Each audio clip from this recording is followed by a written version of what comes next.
and recording. Drinking thing. Why didn't one of us turn on the microphone? Hi, welcome to Bonehead Were Weekly. you They going to just get missed- something to drink? Yeah. I don't have anything down here to drink. You know, You got the last of the Kool-Aid. you could. No, I didn't. There was a half a pitcher left. Oh. Well, you want to pause this and go get you a drink? No, I'm good if we're only going to do a fairly short episode. This ain't gonna be short. It could be. It could be. Well, It's Like not my going to attention be. span. if you haven't noticed, squirrel! That too, there's a fan going. Should we turn that off for the audio? I Probably. mean, it wouldn't hurt. I'll be I- back. You I keep think we talking to should the leave all audience. this- Hey. I think we should leave all this in though and let them see the real us. Yeah. I mean, Joe just hurt himself. For those It's who, like one of them goofy cartoons where everything happens off screen. this is probably our first in-person podcast recording in 2 years. wasn't Have at we a done one convention. since COVID? I It don't think wasn't so. at a convention. Yes, it was at a convention. So technically, this is the first one we've done in the basement, and of course, the cat hasn't done that No. since No. we used to do this in years. Yeah. Well, anyway, welcome to Bonehead Weekly. We're glad we're back in the basement. I'm glad that the place is a filth, floor and filth. Can you all hear I us? like a little squalor. Yeah, I know. Can you all hear us? I can't hear you. Are they See what he supposed to did speak there? back? See what he did there? Are they supposed to speak? Dude, what would you actually do if it came out of the phone? Yes, we hear you. It's like a giggle. You sound a little nasally. We're on old timey radio. We're not at all demons. Stick your Peter in my pocket. Oh my goodness. Oh my goodness. So anyway, back to what we were saying. So this week's episode is going to come out right before Halloween. That was really scary. So it's going to come out right before Halloween, and we're going to talk about movies that actually scared us. Yeah. Now, last weekend we recorded a fantastic episode. It's going to be on next week about that we did live from Scarefest, which Right. we always appreciate the Griffiths and Adrian for taking care of us about that. But this one, gentlemen, is our 300th episode. Really? Wow.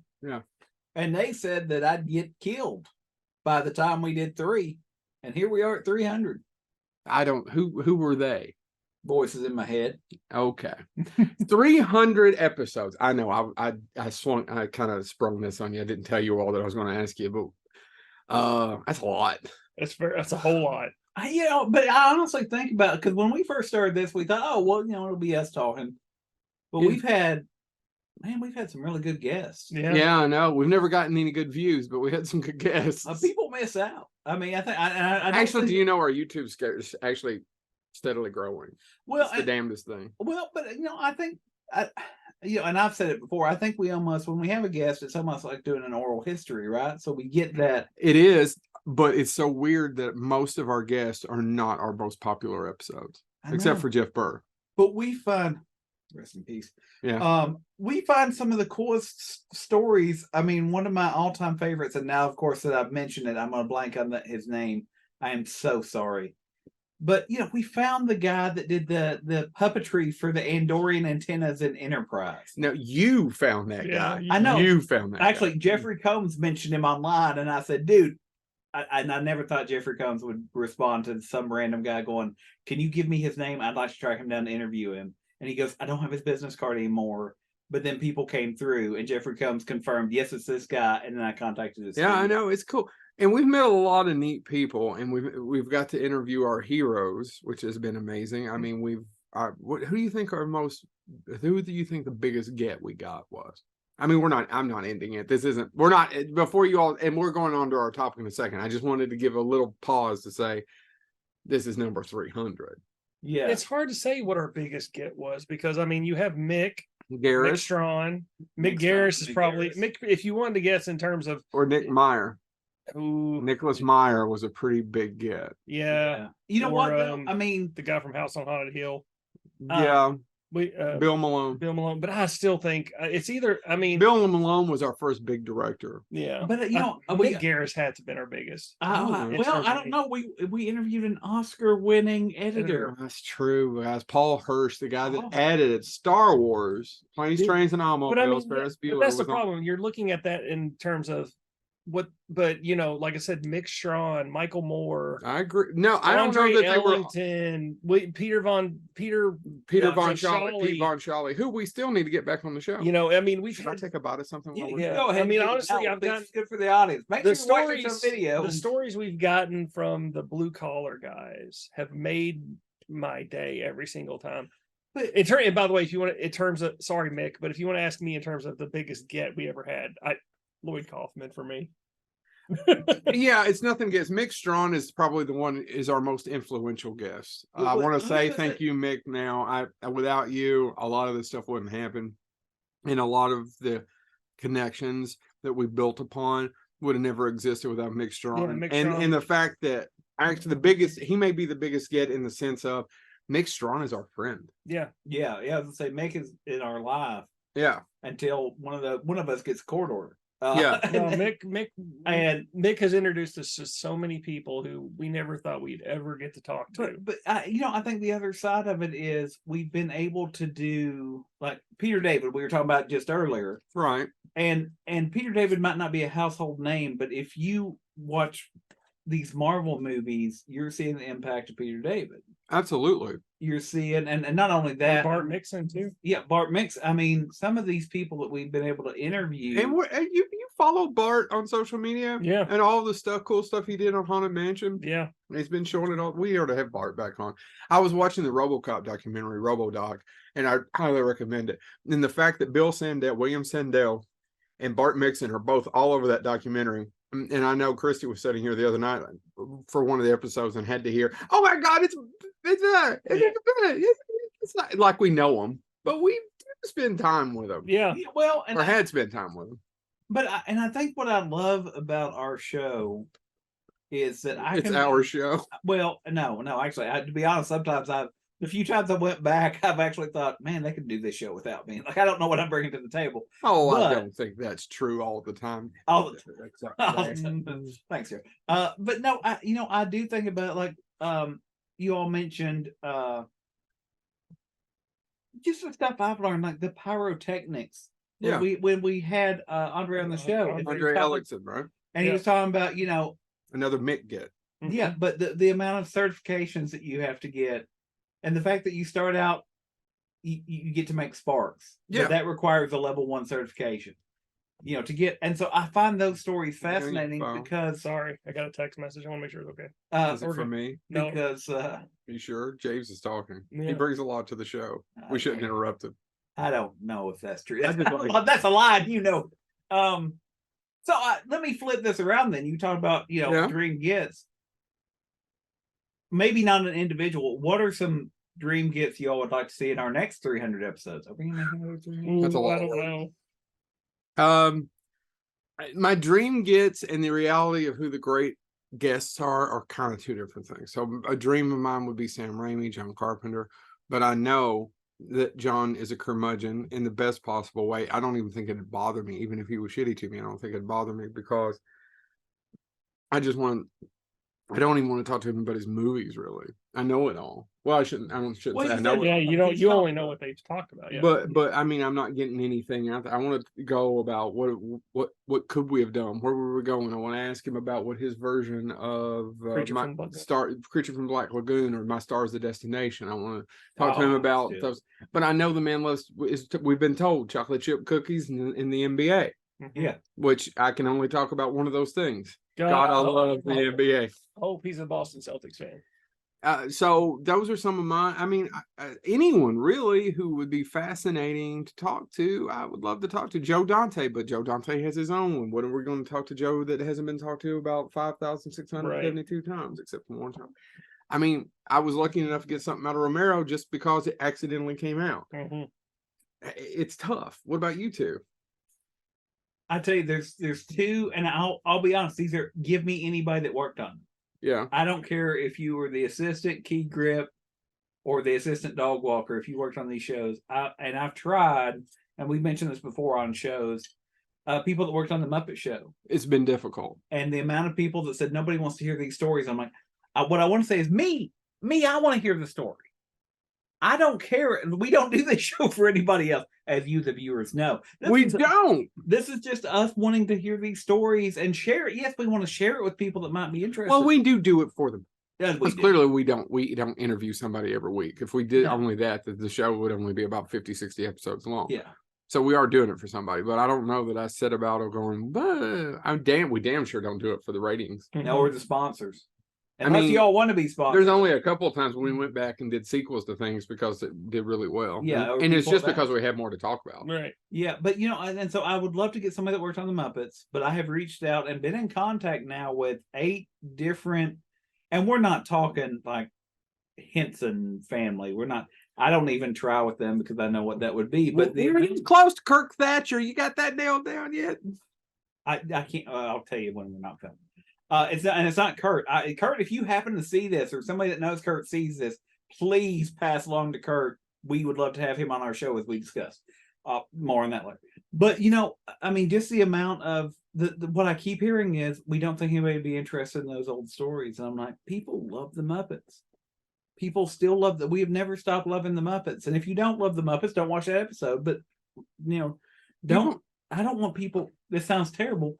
I don't want people to die and us lose those stories. I agree. I don't want. And my other one is The Simpsons. And I have tried to reach out to storyboard artists, directors, people that have done stuff for The Simpsons. There's this one young upstart fellow that all he did with The Simpsons was one of the intros for the Halloween special, Del Toro. I tried to get him. He doesn't respond. I can't believe that. I know. I was like, what else is he doing? He only did one intro. There's a guy I would love to talk about, just the ones that got away. Mm-hmm. No, let's just talk about the ones that got away. Yeah. Well, we did a whole episode on that.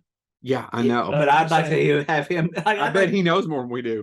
Yeah, because actually probably would be like, y'all missed a ton. You missed out. Come on. Yeah. But yeah, so because I think those are the cornerstones, and everybody thinks Matt Groening, the voice cast. And by the way, if any of the voice cast would ever want to do our show, great. I'd love to have you. Oh yeah, but honestly, give me an animator. Give me. I would love to. I'd love to hear these stories. I'd love to hear what is it actually like in the writers' room. What is it actually like? And so those would be ones I would love to see. What's your dream ones?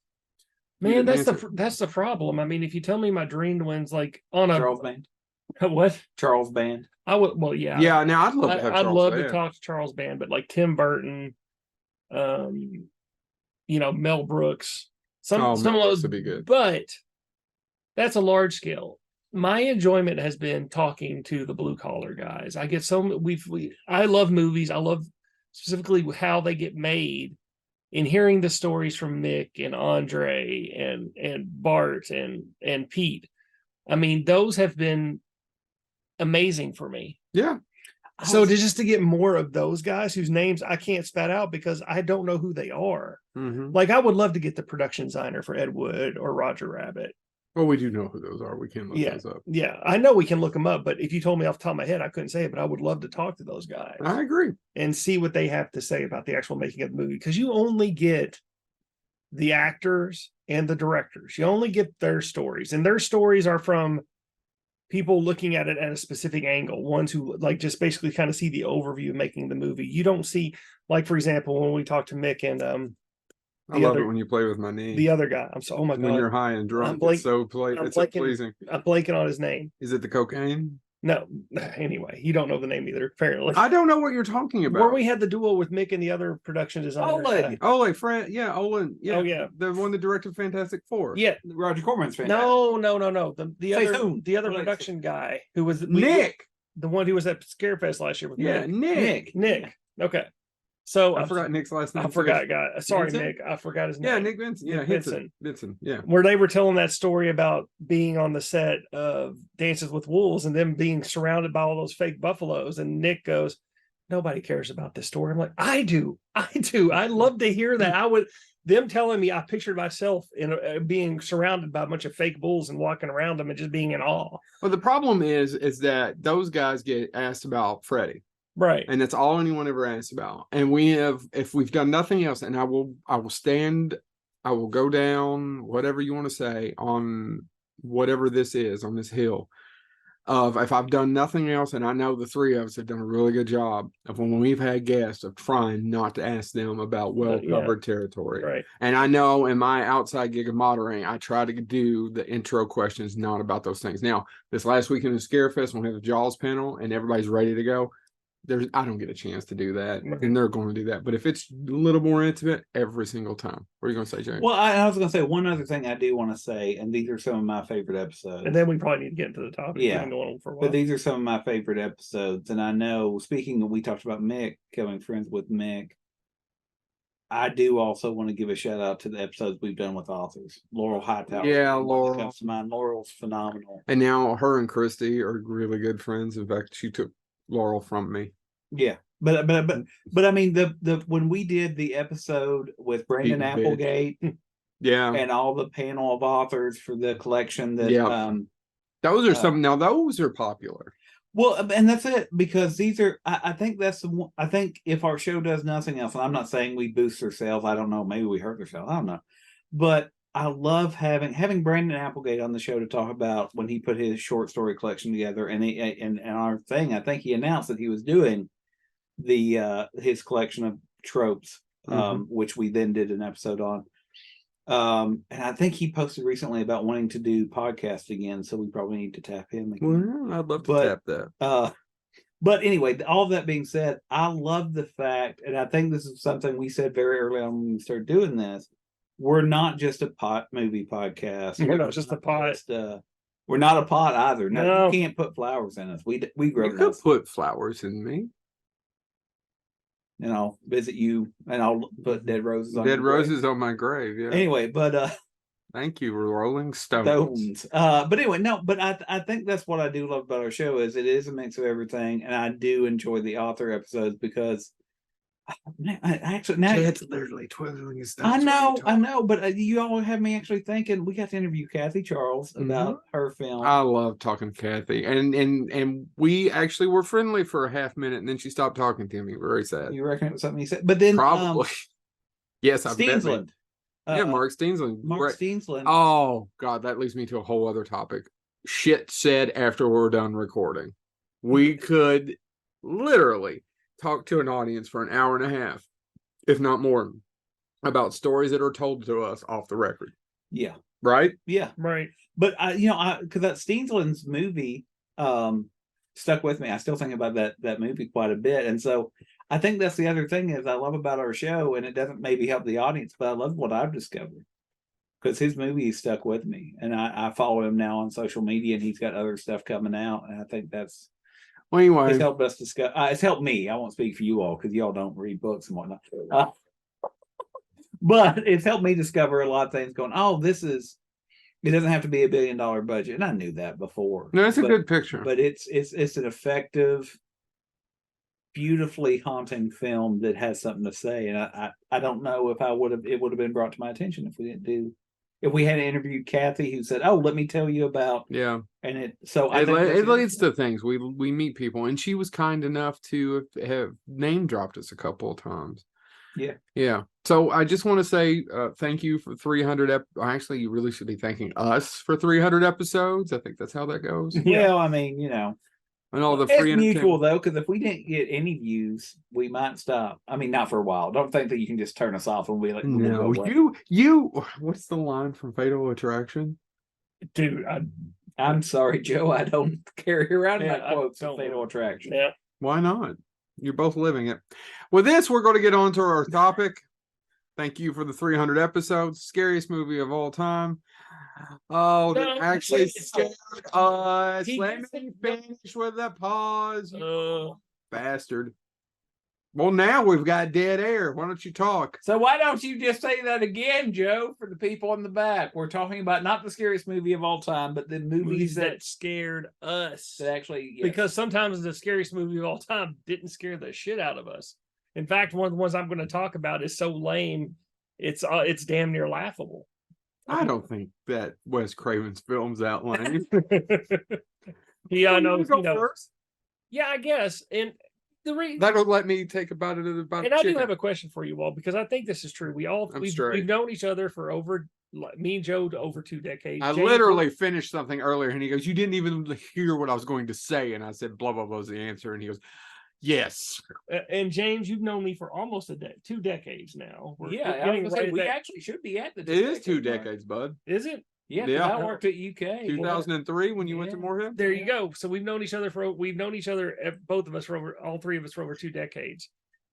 And we know each other's personal history. I think we all agree I was the most timid growing up. Like shit scared me. Like Oh, Lane yeah. No, I shit don't scared me. know. I don't know. I'm James is bad. pretty timid. I'm bad. I didn't watch horror movies. I couldn't watch horror movies for long. Actually, some science fiction movies got. I would say you're slightly more introverted than James, but I Yeah. would say James is a little more timid, probably as a young man. Oh yeah. I could. Well, no, I mean, case in point, my cousin and sister introduced me to Friday the 13th.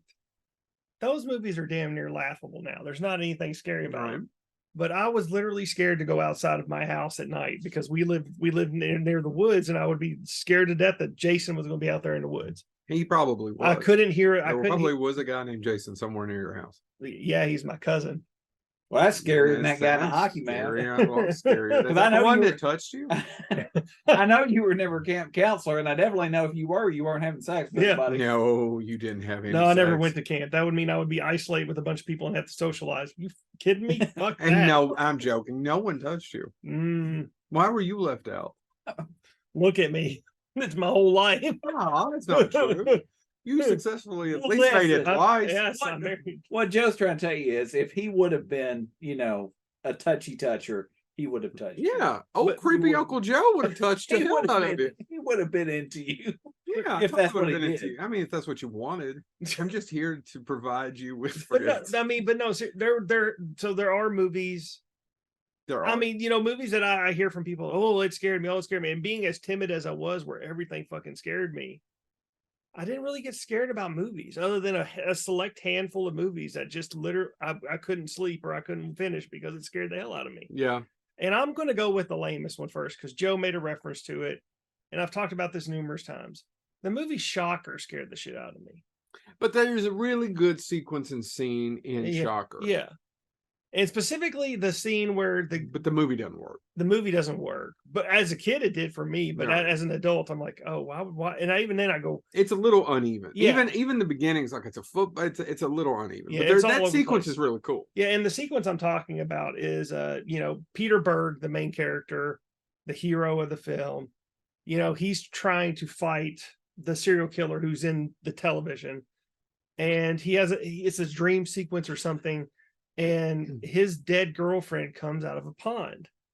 Mm-hmm. And I had a nightmare of that scene for years. It haunted me. And I can't explain why, but just they had her pale. There was no, she wasn't gory. She wasn't covered in blood. She was just wearing like a nightgown with a necklace and was really pale. It's a really good sequence. I'm is. assuming it still is. I haven't seen it. I mean, yeah, it is. But now that I looked at it as an adult, I'm like, why did this scare me? But I mean, this was in my 30s when I saw it. I mean, up until then, it still terrified me. It terrified me that I wouldn't watch it in my 20s because I was afraid of it scaring me again. Mm-hmm.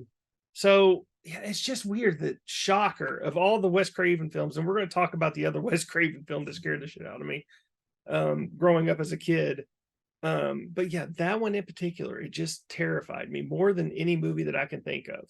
The one that can I do a non-movie for if you're talking about as a child for something that doesn't hold up very well and it really gave me nightmares. Can it be a non-movie? I don't care. It's It's our show, Joe. Nobody's. It's the Tom Savini directed episode of Tales from the Tales from the Dark Side about the girl who goes into this man's lost his daughter and he's renting out her old room and there's a little small door and basically the little gargoyle looking daughter is still in there dead or whatever and comes out and eventually kills the girl. But it's just a monster. It's not even a really great monster that I watched it 20 years ago.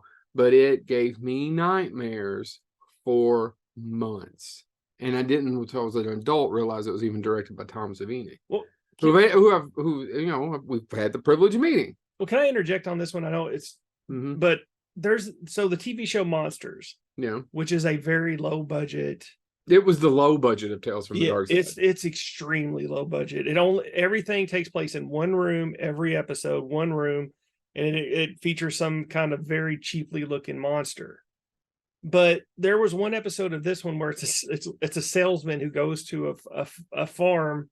He's broke down, and he's there, and the parents literally say, "You can't touch our daughter." And by the way, I'm going to tell you this now, and for our younger listeners, if we have any, look in for those have anybody under 30, and any of our older, and anybody who Really? doesn't know this name, look him up. The salesman was played by Soupy Sales. And anyway, so Soupy Sales meets his daughter who's hot, and he can't resist himself, so he touches her, and her skin literally falls off. Mm-hmm. And it just barrels down to he just keeps touching her, and the skin keeps falling off and off and off and off. That one scared the shit out of me as a kid. Yeah. Even You've now though, done too. huh? You've now done too. I just that episode of Monsters scared me. Yeah. And I watched it recently, and it's absolutely laughable. There's nothing scary about it. The Tales from the Dark Side one, I just happened to catch, I think, on Sci-Fi Channel when they're doing so. I don't have it. I haven't went back to watch it in a long time. This is 15 years ago. I didn't know it was funny. It was slightly apropos that it was directed by Tom Savini. If you know me, I had no idea as a kid who even that was. Right. But of all the ones he would have directed, that's the one that jacked me up. But I have fond memories of it. I don't think I probably should go back and watch it. James.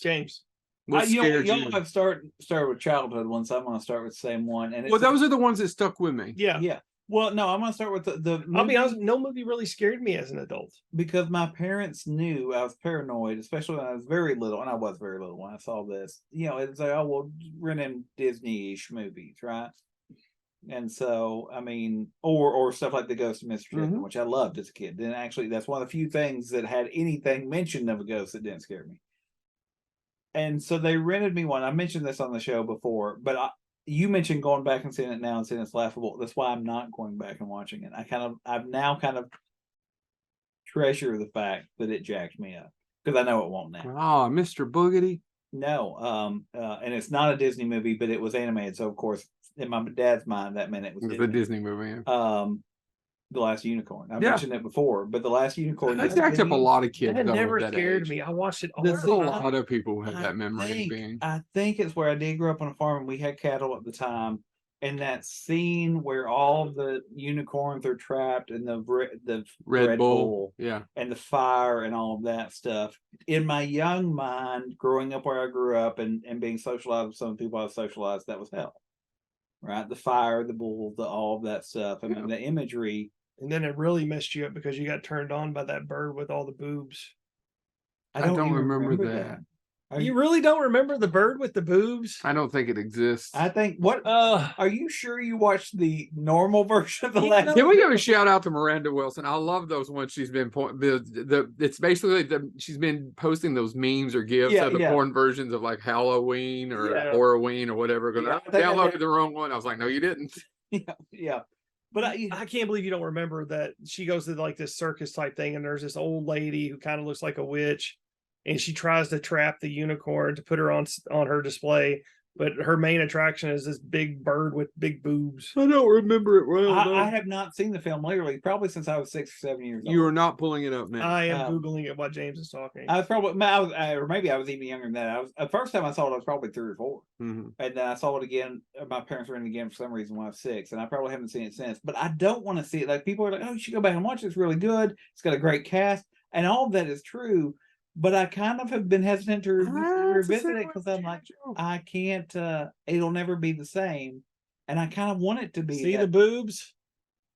I kind of want it to be. Those, oh yeah, I guess she does. Those aren't huge though. They're just like bigger nipples. I've seen bigger. Chad, I worry about the fact that you remember that above all other things. I remember the whole movie, but it had a bird with big boobs. They're not really that big. They're massive. They're more like torpedo kind of. But anyway, the point being that's one that those are like suckling ones. Those are a little bit bigger. Thank you. It's all about the ankle. Well, yeah, that's what I've been telling ladies for years. When your face is that close, it can't help but look small. Once again, quote Wolfman Jack, if you've got the curves, I've got the angle. Angle. Anyway. So yours is that. As far as yes, early y'all just start with early childhood. I'm like, yeah. I mean, if you want a movie that traumatized like 4 to 6 year old James, God, it is Last Unicorn. All right, what's Yeah. yours, Chad? I'm going. I'm going. That's Oh, it's your your turn. turn. It's your turn. I can go if you want me to. No, I'm gonna go for an obvious one. The movie that really scared me as a kid, Nightmare on Elm Street. It's an obvious one. It's a scary movie. But in particular, the movie itself, the first one terrified the hell out of me. The other ones, not so much. But the scene where the body bag's getting drugged through the hallway. Yeah, it's amazing. Oh my God, scared me. And because I went to when I saw that movie for the first time, the elementary school I went to was a very old school. I mean, it was built in the 1920s. And we had hallways similar to that. And I would be afraid to go out and like use the bathroom because I'm afraid I was going to see somebody drag a dead body across it. It's a. I And saw they it. did, but never in a body bag, so it never triggered that. I was I had to sleep about. I was probably 7 or 8, and it terrified me too. Yeah. I don't know that it stuck with me like the one I was telling you about. I probably was just a little too old for it, but Yeah. it terrified The me. body bag scene stuck with me for a very long. And the final scene where the mother gets pulled through the door. Yeah. That terrified me. Mine is the goat screaming. Oh yeah. And just little things through it. That movie actually holds up really well, except for the acting. It's honestly, it's the only rock I can throw at it. Yeah. No, that some of the performances are a little, and not all of them, but some of them are most. And the teenager talk doesn't hold up. No, it doesn't. But no, that movie, I just can't talk about how much it traumatized me as a kid when I was scared to death of it. And yet, at the same time, the one thing I could say about it is it kept making me want to watch more horror films, which is the messed up part about it. Is it made me nervous. I couldn't sleep, and I'm like, oh, how can I get more of this? We all love it. Yeah, we all love it. Mom and Dad split up when I was 11. I've said this many times, but Mom showed me The Exorcist probably about 12, and I was a little too young. Right. I don't know that it bothered me though. Did it you all?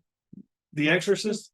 I didn't see I can't say that because I didn't see The Exorcist till I was in my late teens. But and by that time I was nothing scared me. But except taxes. The version you'd never seen, the re-release, the one that freaking did for Blatty, the spider walk scene scared the piss out of us. Yes. And it affected both of us. Yes. Not necessarily that we were up all night, but it scared the piss out of us. Oh yeah, we were sitting in your apartment and it's you don't know it because you're used to the movie. Right. And it takes you by surprise. And it comes out and I jumped up. It scared the shit out of me. It's just out of blue. And it's fucking fantastic. Yeah. So, Agreed. But The Exorcist really, yeah. Go ahead, James. And mine's not a traditional horror movie, but I think horror works on me if you connect it to something that has happened to me, which is why I'm here to talk about today. How about that pet cemetery? We gotta burn them. Sorry. Anyway, no, that's terrible, but accurate. Anyway, no, and so this is an arm. More information than anybody ever needs. But when I was young, I hurt my right knee, and it's still. Wait, your right knee, not your left knee. It's my right knee. What about your weenie? Weenie. Thank you, folks. Weenie. I'm talking about your dick. Thank you, Chad. You're welcome. I was concerned. But anyway, so I have a thing in me. Your door? It's a penis. That's not what's in me. To where it could be. No, I don't think so. Anyway, if you played your cards right, it could be. Now, for some reason, the way you said that again made me think of Al Swearingen. I'd be hanging from the ceiling so they know they were amongst their own. Anyway, meat popsicle. Keep telling me about your knee that got all scarred up. So I ripped ligaments in my knee, and it hurt quite a bit, and so knee injuries to this day get me. And one of the scenes, the only time I've been watching a film, I watched it at home for the first time. I was a teenager, and I was by myself watching it, and it got to a certain scene, and I literally stood up and went, "Oh!" and it literally, I had to look away. It's not a horror movie, but it definitely has some horror elements. It was Deer Hunter. Yeah. The scene where he falls out of the helicopter. Yeah. And it flashes it. And by the way, I went back and watched it in slow-mo just to see how did they do it. And it's my mind making it worse than it actually is. Yeah, the deer hunter bothered me too. I watched it a few years ago. I'd never seen it, and it stuck with me. And it's not because of that. It's just It's unrelenting. it's unrelenting, and it is so heavy. Everything goes wrong. But Ever. there's no solution. There's no solution, and it is so heavy. Even the opening scenes with the Viet Cong and him throwing the grenade in with the kid. Oh, it's just so damn And heavy. so, I mean, to me, it's not a horror movie, but it is a movie with tons of horror. It has tons of horror, and it's just I'm trying to think of a better word than heavy, but it just weighs on you. No, it has it has a visceral effect. The other movie that has had that same effect, there's only been two that literally, I would say, have horrific scenes in them that haunt me when I think about them. Is The Deer Hunter, and I've mentioned it several times on the show, I know, but The Gray Zone, the final scene in The Gray Zone, and I didn't get to meet David Arquette at Scarefest, but I didn't either. It's the only question I really wanted to ask him. And if he ever does our show, speaking of Dream Get, I would love to say to David Arquette, how did you make it through filming that last scene? And we didn't get to do a panel because his line was never less than 3 hours. Yeah. But the Deer Hunter, and I'm not, if you haven't seen The Gray Zone, see The Gray Zone. God, it's good and brutal and sad and tragic. But they're not horror films, they're war films. Mm-hmm. But they are, I mean, if you want a movie that gets to me, that when I watch it, I have trouble sleeping, I have trouble because it weighs on me. And I love The Deer Hunter. And Christopher Walken deserved every inch of that Academy Award. And you deserve every inch of what I'm going to give you as well. All 2 inches. Huh. I'm joking. It's more like 1 3/4. Braggart. Anyway. But anyway, but no, I think that's it. And so those are, I mean, if you want to talk about movies that really horrified me, God, The Deer Hunter has to be on that list. Yeah. Because it doesn't, I can't escape it. It's still in my head. All right. I'm trying to think. What's the third one? You want me to go? No, I've got two. I do too. Okay, I'll do this one. The Ring. The Ring scared the shit out of me. The Ring scared the shit out of me when she walks out of the TV. Did we watch it together? I don't know if we did or not. I can't remember. But no, the TV didn't scare me. It did me. It did, but I'm getting to that part. Well, good. But the scene that really scared me is when they're talking about the first death, and they talk about the babysitter or something, and they open the door, and her face just drops, and her jaws all. It's scary as shit. Oh, it still haunts me. Like I still think about it, and I get shivers. I mean, it's Gore Verbinski is one of those underappreciated directors, in my opinion. I agree. Yes, he did Pirates of the Caribbean, but nobody talks about Rango. Mouse Hunt is a fun movie. Hunt. And people talk about The Ring, but they don't talk about it for the right reasons, in my opinion. But yeah, that scene with her come in the closet dropping. But yes, the TV scene scared me. And I've talked about this scene. I think I've talked about this on a previous episode, but in case you haven't, I'll talk about it. How I knew this movie really, really affected me is I went after the night after I watched it, I went to bed, and I at the time I was in a base. I lived in my bedroom was in a basement. I was young, still didn't have my own apartment. Like a rope where they let stuff down the hole? And my room was chance. My bedroom was the only room that was finished in the basement, so it was dark and it was very quiet. And I went to bed that night, and I didn't really, except for the lambs. Yeah, except for the lambs and the actual rats. I forgot the remote was in the bed with me, and I rolled over and hit the power button in the middle of the night, and the volume was really high up, and it was just on snow. Snow. So I woke up to Hank this. Snow. I am not Hank Snow's brother. Keep going. I was in deep sleep, and all of a sudden I hear this.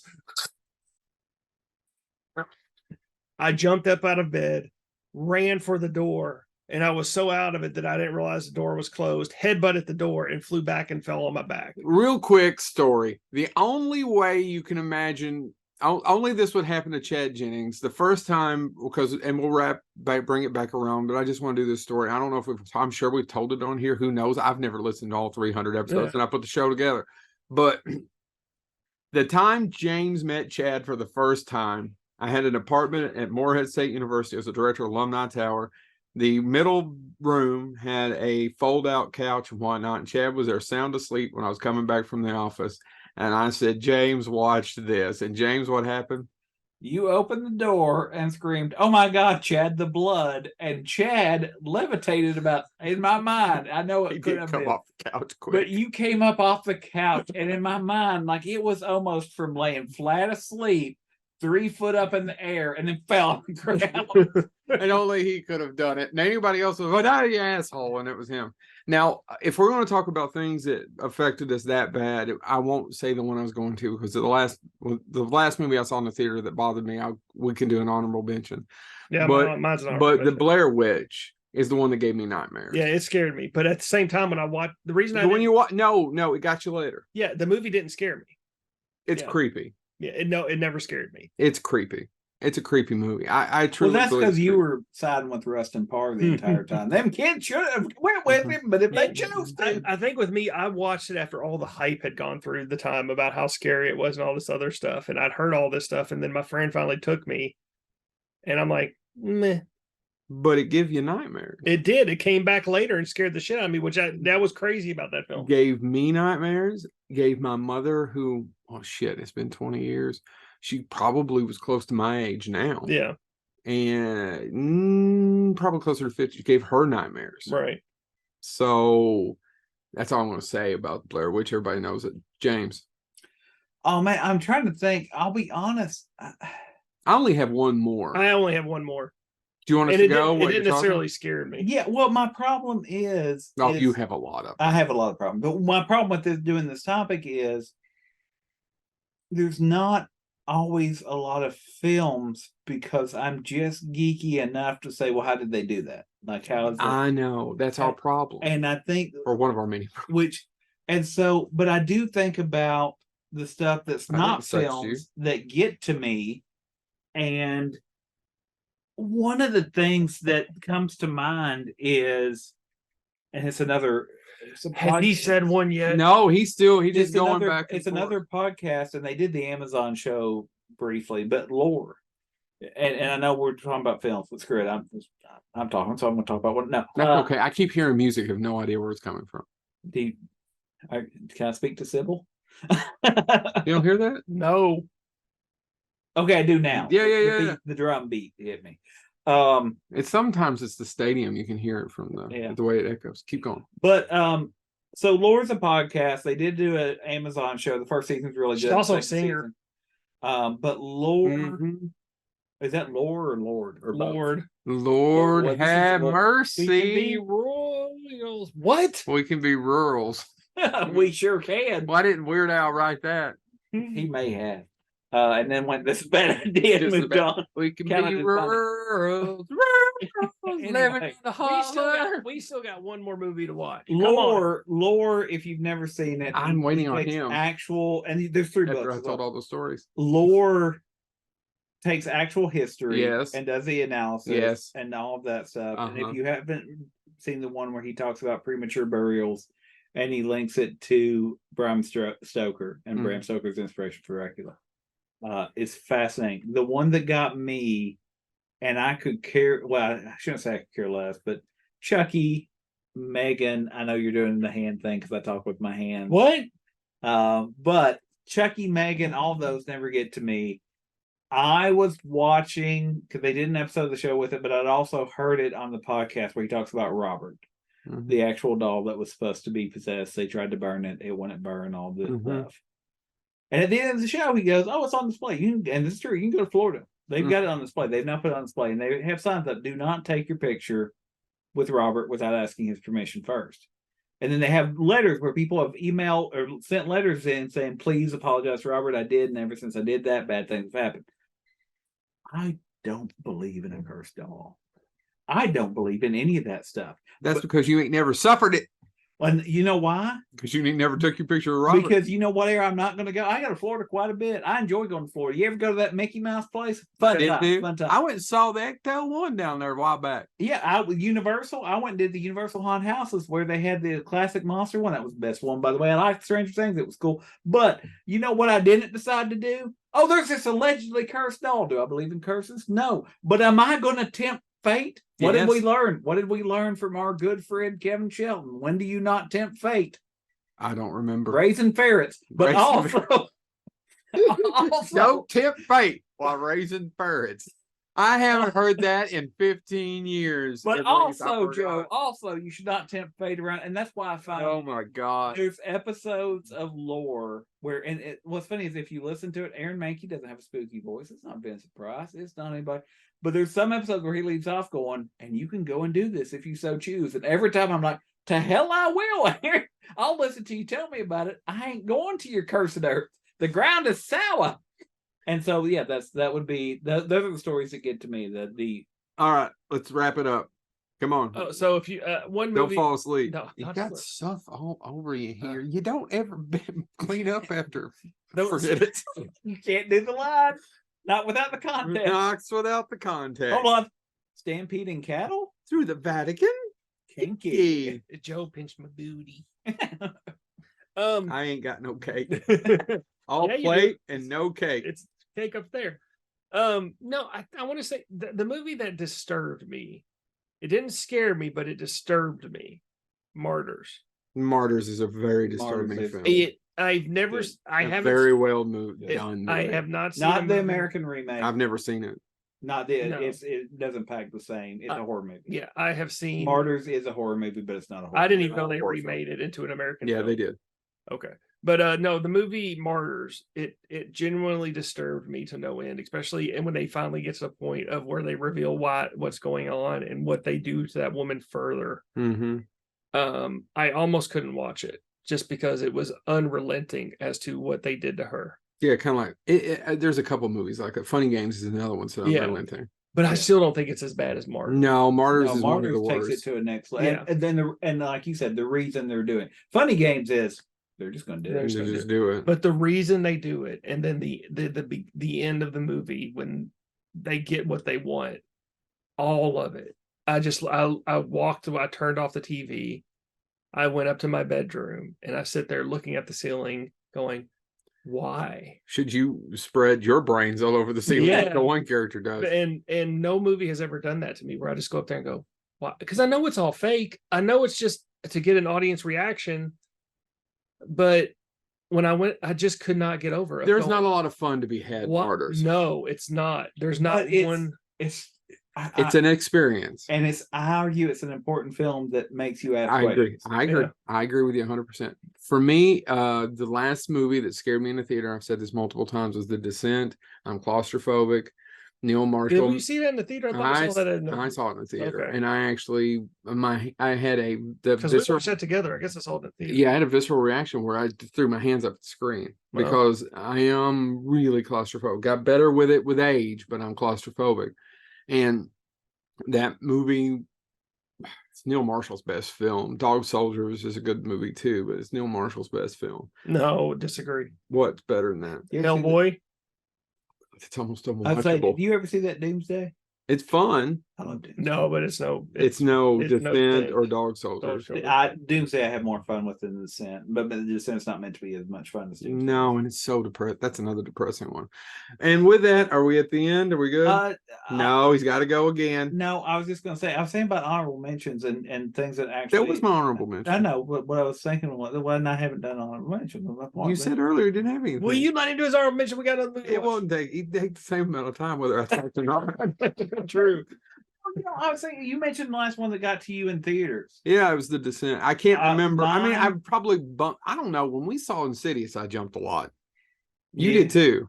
Yeah, Insidious got to. It has a lot of jump scare. Chad in the theater, him and I alone, braiding each other's hair, holding hands. It was scary. Dude, but also Insidious, what are you going to do? It's a lot of jump scares. You're your host. I was thinking actually, and I was thinking about it because I rewatched it again recently. And I know I brought it up a couple times recently. I watched Alone in a theater. I was literally by myself. Nobody else was there. Is when I watched Mandy, Yeah. and I watched it again recently. And I remembered sitting in Alone in that theater. I was the only one there, so there was no ambient light. Is that what nothing alone else. means? Yeah, that's what it means. I was just He walked into it. Yeah, no. I was putting emphasis. Is that what that was?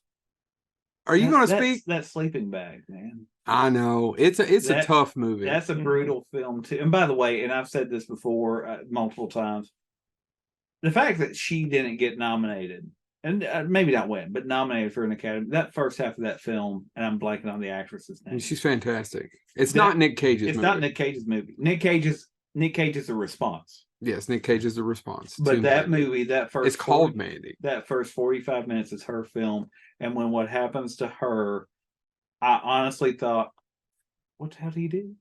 I don't know. If you're in that situation, if you are in her shoes, what do you do? And so that was the last time in a theater I was uncomfortable watching a film that I really loved.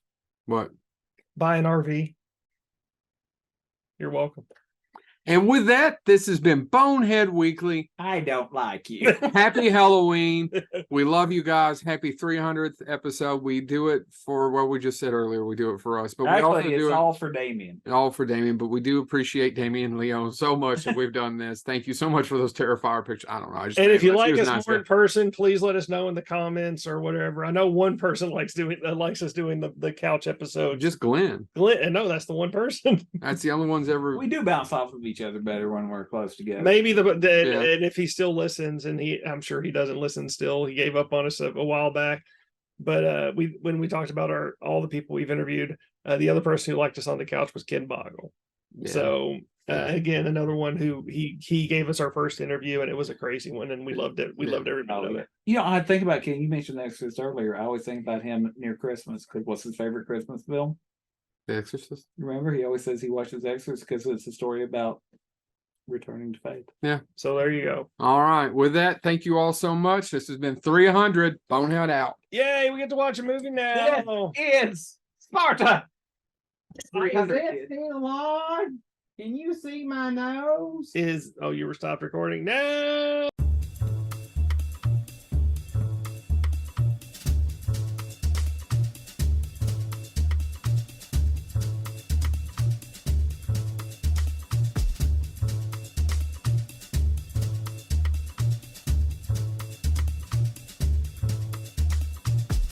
Ah.